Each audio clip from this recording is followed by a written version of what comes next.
আমি প্রতিদিন একবার হলে কথা বলি, আমার জিন্দেগির সবচেয়ে বড় আফসোস ওইটা যে 16 বছর, 18 বছরের, 14 বছরের এত অল্প বয়সী মুসলমানের ছেলে মেয়ে খোদার 365 দিন আপন ঘরেই ঘুমায়, বাবা মা জীবিত, অথচ 365 দিনে খোদার একটা বছরে কোনোদিন ফজরের নামাজ পড়ে না। আহা, বাবা মা জীবিত, মুসলমানের সন্তান এত বড় নিকৃষ্ট কিভাবে হয়? আর মুসলমানের মা বাপ এই গাফেল কেমনে হয়? ওই বাপ, তুমি এত বড় গাফেল কেমনে হইলা? তোমার সন্তান একটা দিনও ফজরের নামাজ পড়বে না,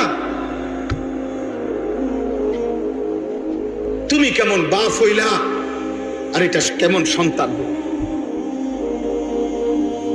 বলো।